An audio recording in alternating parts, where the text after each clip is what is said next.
Okay, so our final discussion then, or our final section of the discussion of the presidency, Arthur Schlesinger's Imperial Presidency. Schlesinger was a very well-known historian who also worked in the Kennedy White House. He died in the early part of this century, but his book, The Imperial Presidency, is still considered really something of a classic, and really kind of analyzes what happens with the growth of presidential power in foreign policy in the 20th century, remains extremely relevant, okay? His argument basically is that after World War II, for a variety of reasons, the president starts to claim more important foreign policy powers, in particular the war-making power, and that this change with the balance of power between president and Congress, and in particular the fact that the president is claiming this war-making power and claiming that this is an inherent power of the presidency, leads to all kinds of other expansive notions of what the presidency can do, and ultimately leads to a really kind of disordered, or I mean deranged is a little hard, but really kind of incorrect and wildly incorrect view of how much power the president actually has in the constitutional order. And this kind of culminates with Nixon's claim, an infamous claim in an interview, that as Nixon put it, when the president does it, it is not illegal. And the general crisis of what happened in Watergate and the fallout of Watergate, also the Vietnam War, but especially Watergate more than anything, the question of how somebody like Nixon, who was a long-term politician, understood politics, understood the Constitution, all kinds of things very well, how he could come to believe and act as if he believed that the president was essentially above the law. Okay, so that's kind of the question that Schlesinger first wrote this book, The Imperial Presidency, in the 1970s, in response to that, in response to what happened with Watergate and with Nixon. Vietnam is also there in the background, okay, these twin things, the Vietnam War, and in particular the revelation that both the presidency, the executive branch, the civilian leadership, and the military leadership have been kind of consistently misleading the American public to try to secure continued support for the Vietnam War. So that level of coordinated, intentional deception, and then the same thing with Watergate, was really kind of shocking for people. And it really sort of changed, and we'll talk about this some when we talk about the media as well, really kind of changed the American people, their outlook on politics and how much you could trust the government and military and all of that.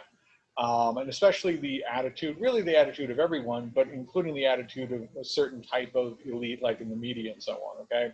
So Schlesinger writing, trying to figure out, how did this happen? How did we get something like Watergate and Nixon claiming that the president can do something, and it is clearly illegal, and it's not illegal because the president is doing it? How did this happen? Okay, the Imperial Presidency is an historical survey that starts really with the beginning of the country and comes up to the 1970s. And tries to understand how that happened, okay? So if you go back to the very beginning, the presidency as an office, as an institution, has certain clear advantages over Congress in terms of foreign policy, okay? Especially in times of crisis.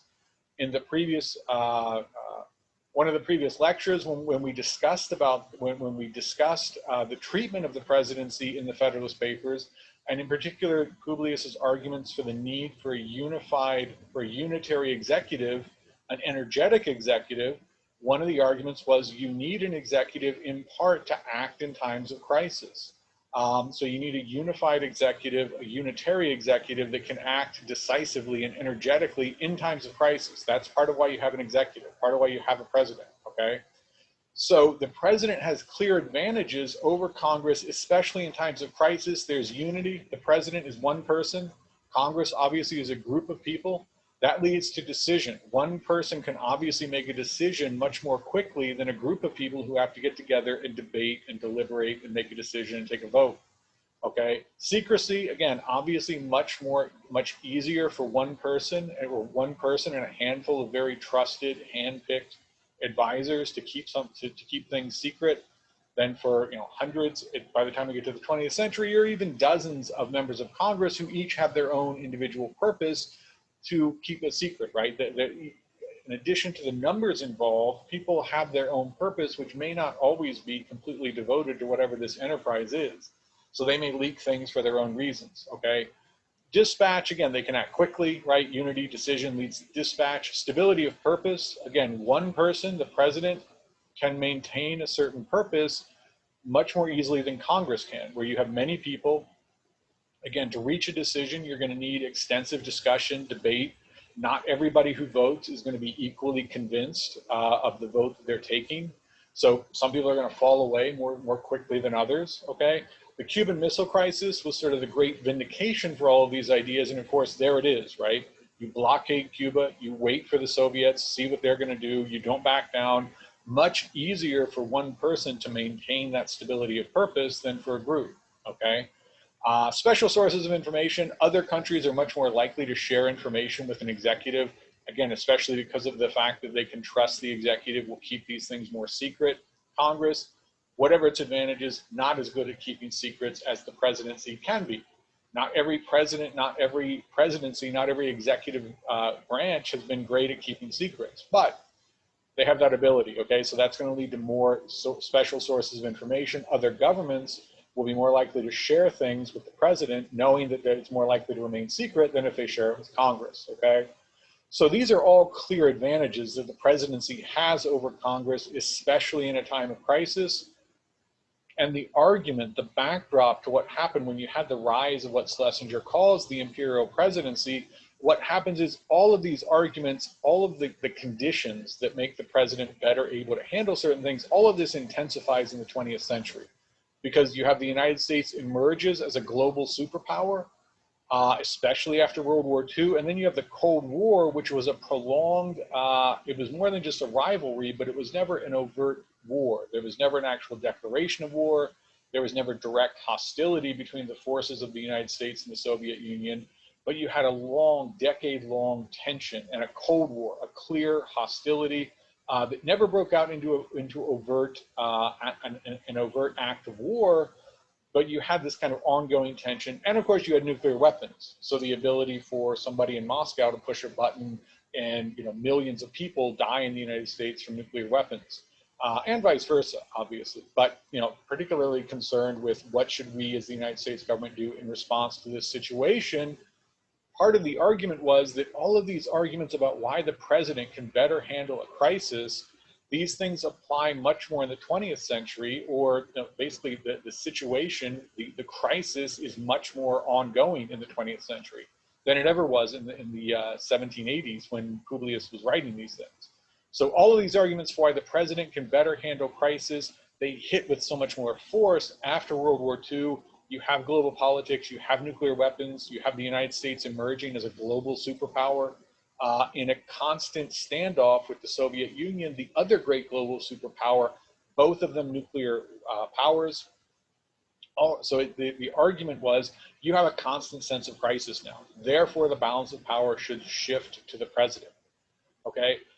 Despite this, the Constitution actually gives all of the really vital foreign policy powers exclusively to Congress, okay? Beginning with the appropriations power, the spending power. Are we going to have a military? And if so, what is its budget going to be? What exactly is the money going to be spent on?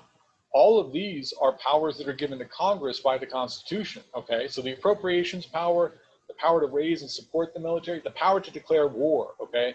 Congress declares war. When it comes to deciding that the United States is actually formally declaring war on another country, that rests solely with Congress. The president can advocate for it publicly, but it's purely a decision of Congress. The president has no formal or constitutional role in that, okay? To regulate commerce is another important foreign policy power, something that you may not think of, but again, that's given to Congress. Again, the president can try to influence Congress in all kinds of ways, but that is very clearly given to Congress. And to grant letters of marque and reprisal, and these are significant because they are one-time attacks, okay? So even what has become very common, that the president will launch a missile strike or something like that, these one-time attacks under the Constitution, the power to issue these attacks, to set them in motion, is given to Congress, not to the president, okay? Why? Separation of powers, okay? The president is the commander-in-chief. Once the military is put in motion for any of these reasons, especially war, the president has a lot of control over the personnel, over what the military might do, how it might operate. So the decision to actually declare war is left with Congress. President, nominates the Secretary of Defense. Secretary of War, as he was once called, okay? Lot of reasons why the president has control over aspects of the military and aspects of the war-making activity of the United States government. Therefore, the decision to go to war is given to Congress, okay? So separation of powers, it's also more democratic, right? The open debate that's supposed to happen in Congress before you do something dramatic like declare war, or even before you vote on an appropriations bill and vote to decide how much money to spend on the military and what to do, how to spend it, where it goes, and why. All of that should be open and public. We just talked about how the presidency has a greater ability to keep secrets.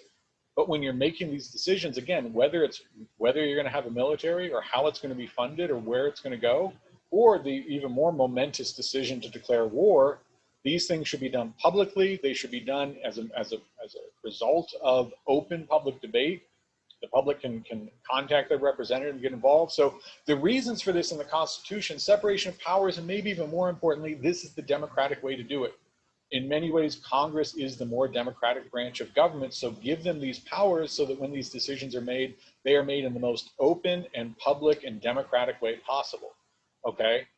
So when Schlesinger goes back and looks at how that has changed, or whether that original intention of the founders and of the Constitution and that kind of division of powers between Congress and the presidency, with foreign powers, with war in particular, whether that's always been maintained, what Schlesinger found is that really beginning fairly early, there's a clear pattern.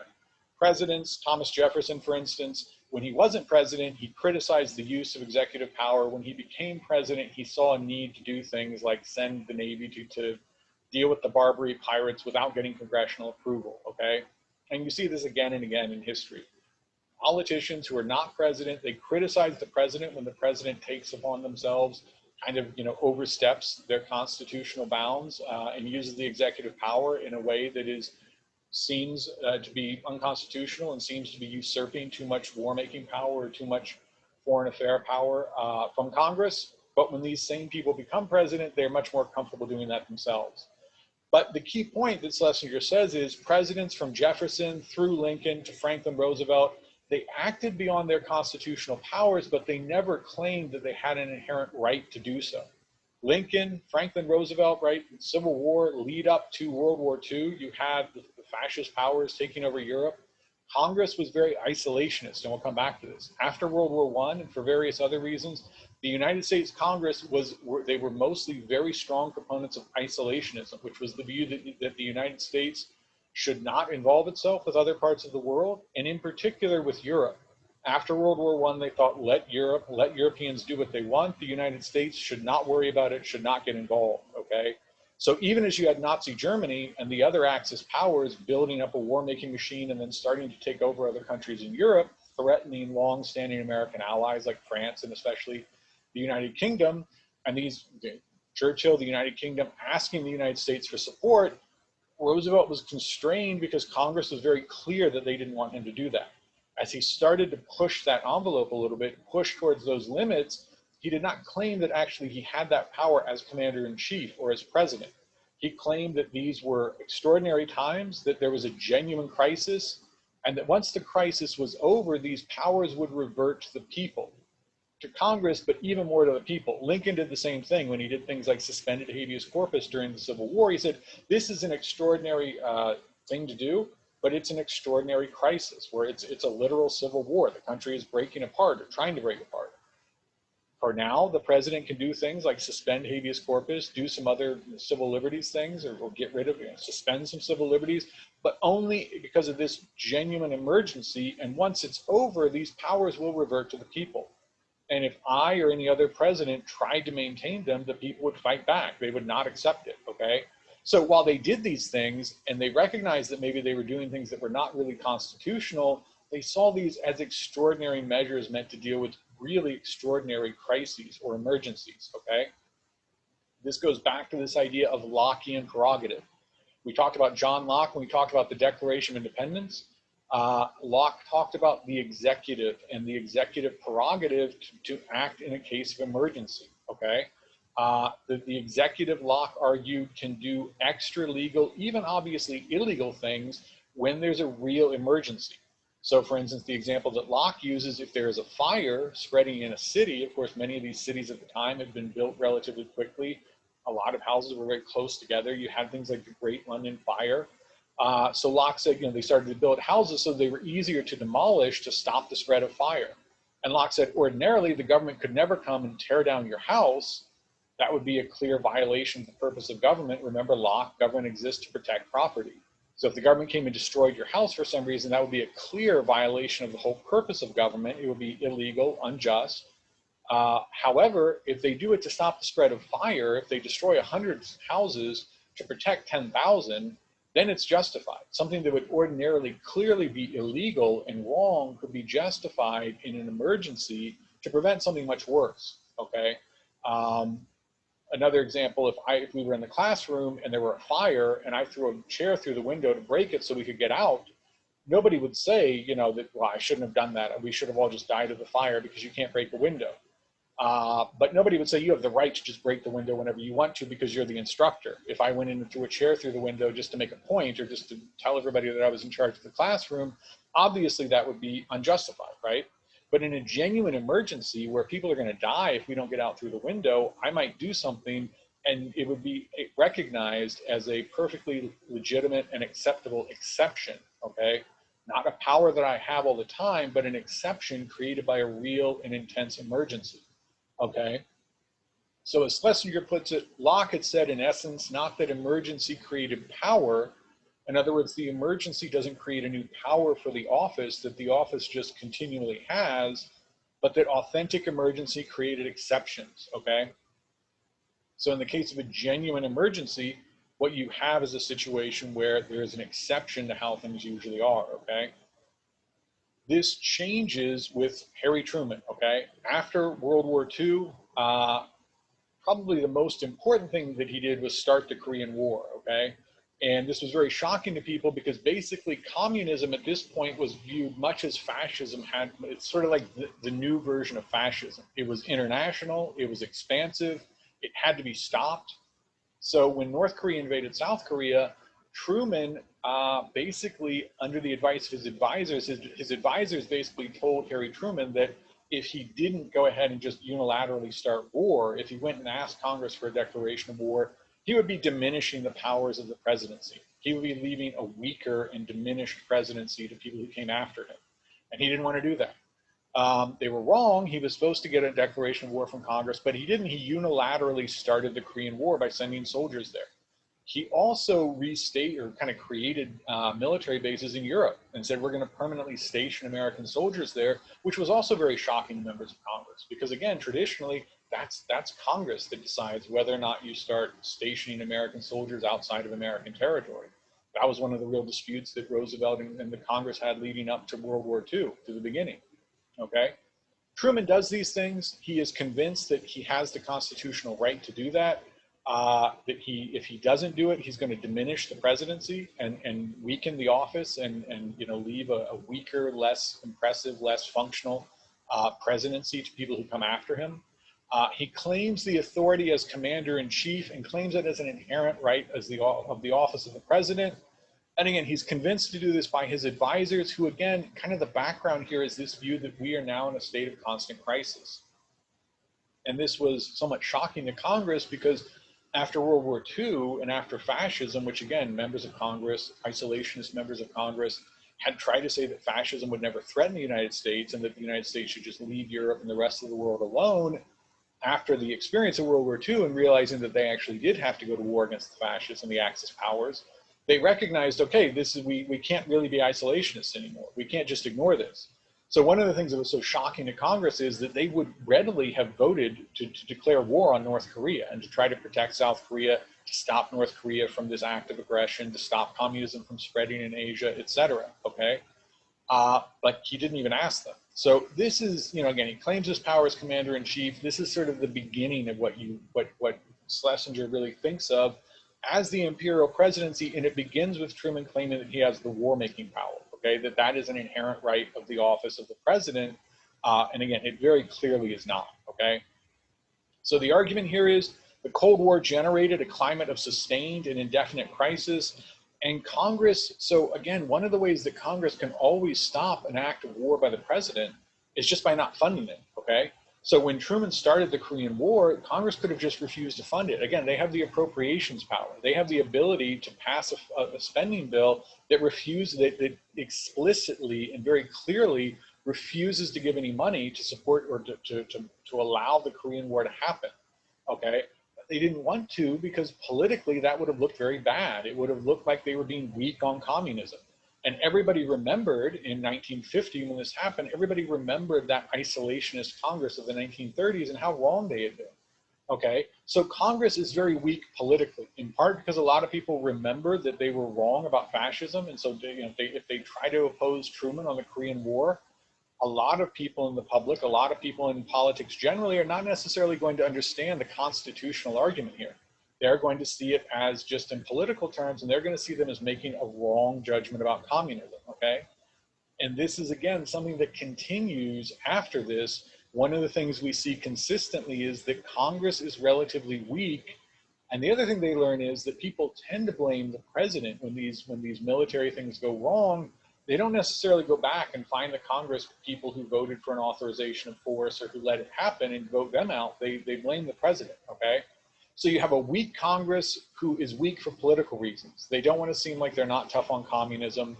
Later on, the concern is, are they tough? They don't want to seem to be weak on terrorism. The Cold War sort of replaced by the global war on terror and so on. That same idea of Congress not wanting to seem as if they're not willing to address terrible enemies of the United States.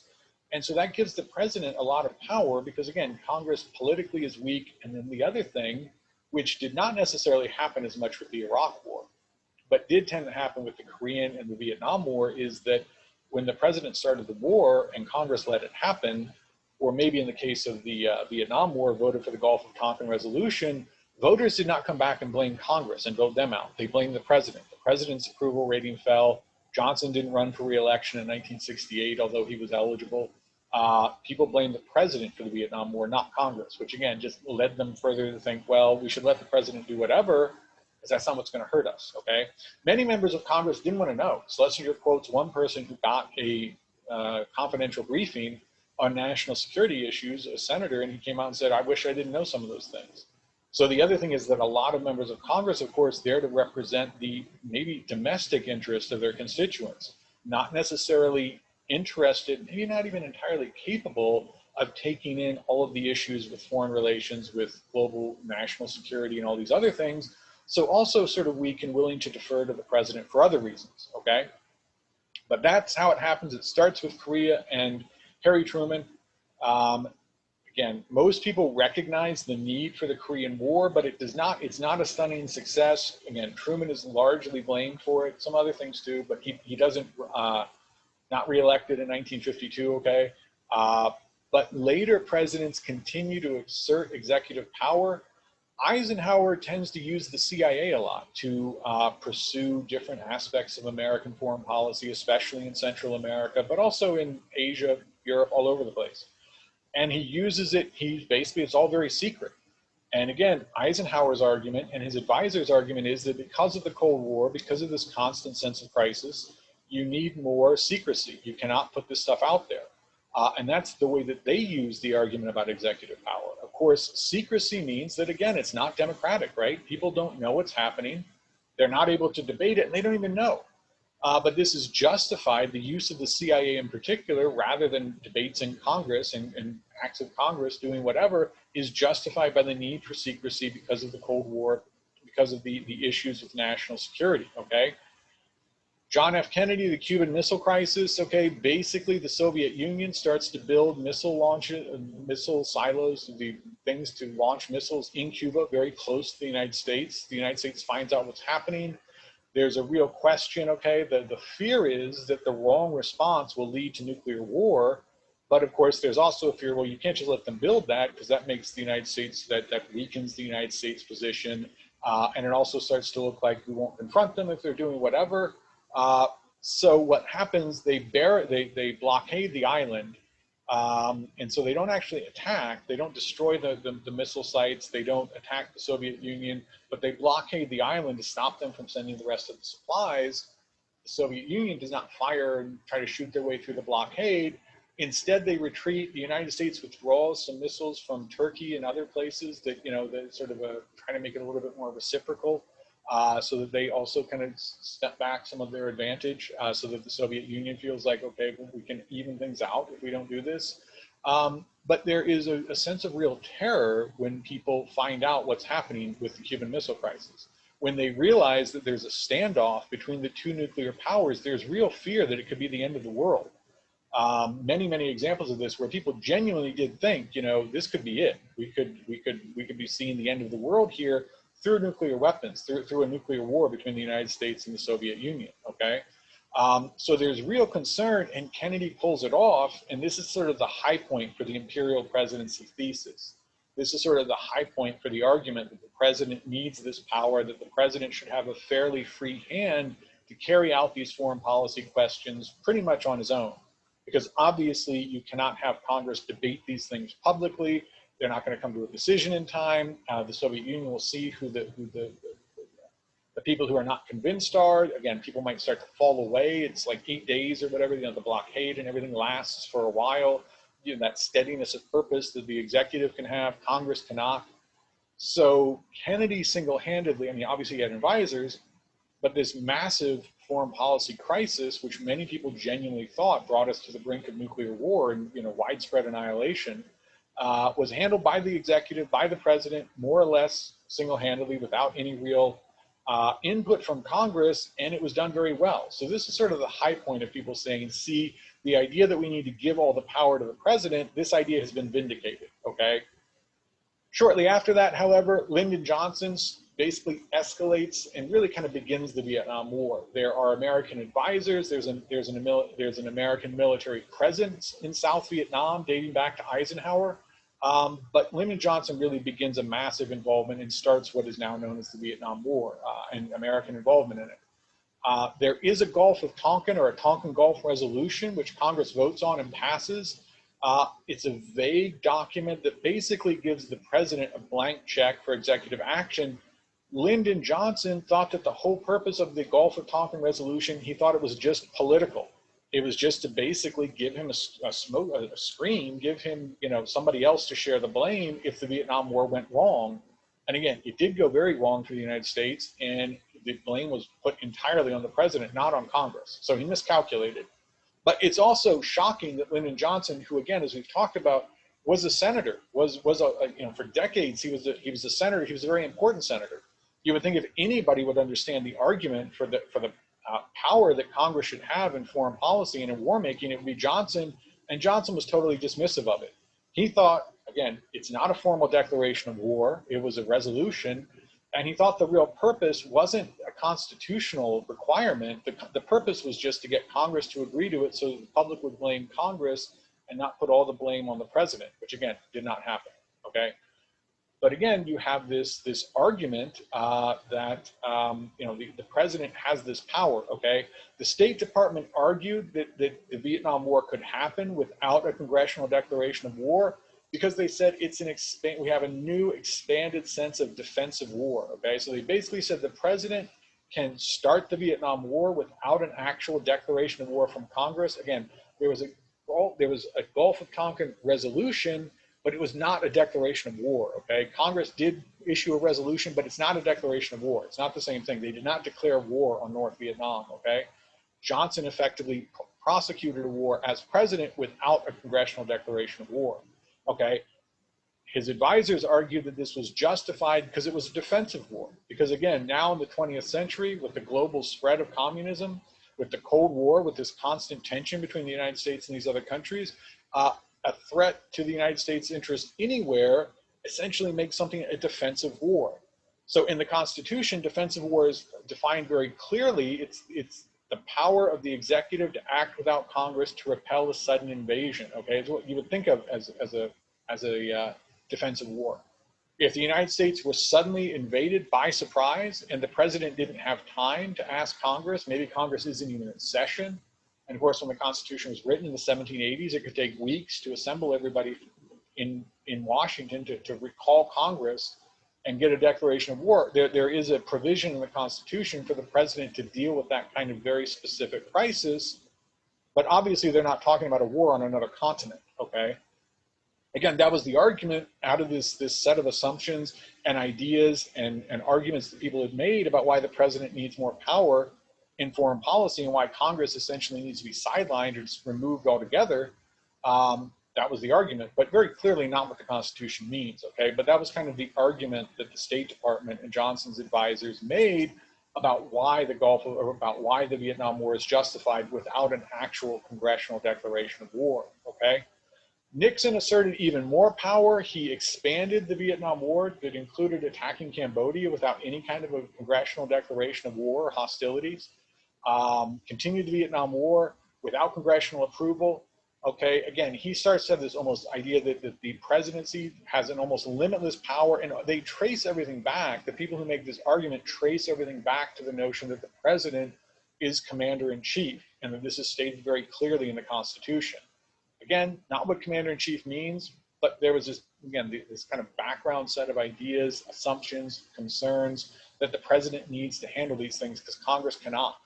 Okay, so then that leads up to that kind of famous thing as he's being, driven from office, maybe even shortly after that, he gives an interview. He says, when the president does it, it is not illegal. Apparently seeming to really think that if the president does something and claims that he's doing it as an exercise of executive power, it somehow becomes legal through that. Okay, so how did that happen? Nixon, again, resigned. He would have been impeached, probably would have been convicted and removed from office, but he resigned instead. His successor, Gerald Ford, who had obviously been his vice president, pardoned him, okay? Eventually, he was rehabilitated years later, but, pretty intense, pretty serious threat to the Constitution there, with many things that he was doing, kind of claiming that the president was above the law, okay? How does that happen? Schlesinger steps back. He says, what actually happened in American politics and society to make this possible, to lead to the creation of the imperial presidency, okay? First of all, there's the role of the media, okay? Obviously, the president becomes a singular figure that people start to focus on more and more, okay? And the media, in the 19th century, you might read the president's speech in the newspaper, but you also might read a senator's speech or a representative's speech. And the average president would walk down the street and nobody would know who they were. Garfield and so on, when he was assassinated, part of that because he was just standing on a railway, on a train station, just waiting for a train. Because the president didn't have the kind of security, anything like the kind of security that they have now. Because the average person didn't know what the president looked like. The president could just go about their life in a fairly routine way because, again, they were not the kind of just famous, larger than life, everybody knows who this person is figure who, you recognize them in a second when you see their image, okay? So the media helped to create that and helped to make the president have that kind of stature and that kind of role. The political parties declined for various reasons, at least compared to the 19th century. They're weaker in the 20th century. So the president is less reliant on political parties to get nominated, and therefore the president is less a creature of the political parties. And more a creature, not so much a creature of the media, but the president comes to become a national figure as a candidate, and then as president, more based on their own charisma, their own personality, their own ability to become well known like that. The media makes that possible. So does the decline of the power of the parties, and the fact that the president now is in many ways more of an individual who relies, again, on their direct rapport with the American people that they often have through the media, radio, and then especially television, okay? That leads to a situation where, because the president is not constrained by political parties and party leaders the way that they may once have been, and therefore is also not constrained by Congress as much, and is this sort of massive figure in the media, and is also then kind of isolated from public life, right? Because they are in danger and they can't just mingle freely with people like they could in the 1880s or whatever. They can end up in this situation where they're isolated from reality. They're not talking to the common people, obviously. They're not even necessarily getting a lot of meaningful feedback from congressional leaders or party leaders. You can end up in a situation where you're only talking to your advisors, and you can have these echo chambers created where everybody agrees. And Schlesinger talks, and again, Schlesinger worked for Kennedy. Kennedy's kind of the hero of the book. Kennedy, he says, liked debate. That was how he liked to figure out what he believed in terms of what he was going to do in terms of policy. He liked his advisors to have a genuine open-ended debate and kind of argue different points of view. So Schlesinger says Kennedy was somewhat protected from some of the potential to become an imperial president because he understood that reality was complicated and there were different ideas you could have, and somebody who disagreed with him wasn't necessarily bad or demonic or evil or trying to destroy him as a person. Johnson, less comfortable with debate, could be intimidating, but when it came to actual disagreement in his own cabinet, he didn't really like that. And that's part of how you drift into something like the Vietnam War, Schlesinger argues. Nixon took it much further. Nixon was somebody who really believed that people who disagreed with him were trying to destroy him. He had a certain level of paranoia, especially by the time he became president, that all this stuff, this isolation from reality, the fact that he's just talking to a handful of loyal advisors, enables him to kind of demonize his enemies and believe that they're personally trying to destroy him. And so Schlesinger says, when we talk about the imperial presidency and the possibility for abuse of presidential power here, personality is actually very important. So sometimes people argue, does the personality of the president matter? Is the president basically constrained by the institution and by what other institutions are doing and by the basic political and social and economic needs of the time? Or does presidential personality matter? Schlesinger definitely argues it matters a lot, especially in cases of foreign policy, especially in this era of post-World War II, where you have the possibility for the imperial presidency, okay? Schlesinger argues presidential personality is extremely important, and the difference between a Kennedy and a Nixon is going to be extremely important for the entire country, for the constitutional order, okay? So there are some attempts to restrain presidential power through war powers resolutions. We don't need to get into that too much. What really happened after Watergate and after Nixon resigned, and you had things like the energy crisis and eventually the Iran hostage crisis, where there was an Iranian revolution and the American embassy was seized, you had sort of a diminished prestige, and just the power of the presidency was seen as really diminished, okay? Nixon resigns, Ford takes over, pardons him, that's tremendously unpopular. He loses re-election in 1976. Jimmy Carter takes over. Again, there are various crises throughout the 70s. So what people tended to say was happening was not that there was an effective legal or legislative or constitutional response to the threat of the imperial presidency, but that the presidency became weak, okay? And that the president was unable to maintain these things. So in the 70s, to some extent, there was a feeling of like, wow, that was close. I mean, Nixon doing some of those things was really dangerous and bad. But now what we have, I think Gerald Ford wrote a editorial where he said something like, what we have now is not an imperial presidency, but an imperiled presidency, meaning, again, the presidency is having trouble rising to the occasion and actually dealing with some of the threats and crises that the United States is dealing with. Schlesinger talks about that and then says, but then Reagan came along, and Ronald Reagan sort of really reinvigorated the presidency, okay? And you had the reemergence of a very aggressive or energetic, maybe not aggressive, but a very energetic executive and a very energetic presidency with Reagan, okay? And he was able to do this in part because he had a clear sense of direction. Schlesinger is clearly not an admirer of Reagan, but he says Reagan understood that at its best, politics is a sort of an educational enterprise. You're trying to teach the people what the world, what the country should look like, and persuade them to follow you there. And Schlesinger says Reagan understood that, and he was able to convey that very, very well, okay? So you have this renewed, reinvigorated, energetic presidency. Did you have the return of the imperial presidency? Schlesinger says there are three main signs or three main features of the imperial presidency. One is claiming the war-making power for the president. Okay, Reagan did that in a couple of cases, as did, again, all these presidents who claimed power, whether it was an actual war like the Vietnam War or whether it was aggressive foreign policy actions like Eisenhower using the CIA to, again, not formally declare war, but to attack different governments whom he thought were a threat to American interests, okay? So they all do that. Reagan did that as well. Overstating the need for executive secrecy, again, that's been a consistent thing. Presidents claiming national security as a reason why they don't have to answer certain questions of Congress or why they can't put certain information out there, okay?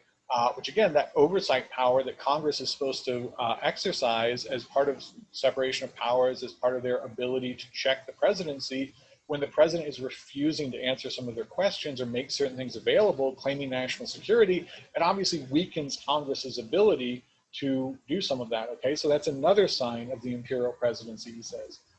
Then the final thing is the domestic use of emergency authority. Again, Nixon was the worst about that, trying to actually use the presidency, the federal government, some of the security apparatus, but the government generally to go after political enemies, or again, people he perceived as personal enemies, including journalists, people who were just critical of him. Okay, Nixon was the worst about that. Most of the presidents did not do that, certainly not in the way that Nixon did, but that's where you start to get into not just the president claiming the war-making power and therefore grabbing more important governmental power and maybe even rebuffing Congress's attempts to check the presidency by refusing to, or trying to refuse to give information out, claiming executive secrecy, claiming national security, but actually using these two things, the claim that you need to do all kinds of things that normally would be considered congressional or under the Constitution should be considered congressional powers to deal with threats to national security, whether it's war making or something else, and claiming that you have to do things in secret, then that sets the stage to really use that government apparatus and that security apparatus, and the claim that you have the power to do it and that you need to do certain things in secrecy. That's when really, really dangerous, authoritarian, undemocratic threats to the Constitution, these types of actions can really start to happen, right? Again, we started to see that with Nixon. Did Reagan do that? Schlesinger, who again was not an admirer of Reagan, either in terms of policy or in terms of, again, he recognized that he was very powerful as a president in some ways, and very inspiring and compelling as a political figure and as a president in particular, but was not, overall that impressed with him as an individual. He says he did do the first two, claim the war-making power, overstated the need for executive secrecy, but he says Reagan enjoyed debate. He liked the fact that people disagreed with him. He enjoyed debating, discussing things with congressional leaders, had press conferences. He would, have exchanges with journalists, and sort of enjoyed that part of politics. Did not see that as an attack on him. Did not see that as, something that needed to be stopped or crushed. So he didn't have that, again, that personality. He didn't have that propensity to try to use the power in that way. But you have the return of something like an imperial presidency, or at least, again, the conditions for it and the conditions for the most dangerous, okay? So President Bush, that's probably where you had George W. Bush, where you had some of the real signs of the imperial presidency again. A vast claim for the executive power to do all sorts of things under the guise of national security, all kinds of assertions of executive privilege, executive secrecy, and chipping away civil liberties and saying this is necessary because the president and the executive branch need to protect national security in this way. That was probably the clearest example of sort of a return of the imperial presidency, and the threat of that. You could debate Obama, Trump, Biden. I mean, Biden's obviously very new, so we don't really know a lot yet. Obama and Trump, you could debate. There are certainly examples you could use as signs that they have this. They overstepped, that they did things that look very much like the worst version of the imperial presidency. Okay, but I'll leave that to you. The imperial presidency, as the president claiming some of these important war-making and other important foreign policy powers, that is sort of established. I mean, that hasn't really gone away, and for various reasons, again, Congress tends to be weak, and they also have reasons to defer to the president. Again, that didn't quite work out with the Iraq War. There was a huge backlash against George W. Bush and the Republican Party, not only about the Iraq War, but certainly in part based on the Iraq War. A lot of members of Congress who voted for it lost in 2006 or maybe even 2008 if they hung on until then. So there was some sign of that then, but the idea that the president is operating and doing things that before World War II would have been considered very clearly, purely the realm of Congress, and very, very clearly, purely things that Congress has the power to do, that has become kind of a permanent feature. And the presidency now continues to exercise a lot of important foreign policy and especially national security operations and functions and powers that are probably not exactly what the Constitution says. So that part you can debate when it's become more or less dangerous. but that basic feature of the balance of power between the different branches, that seems to be an ongoing and maybe even a permanent aspect of the constitutional order at this point.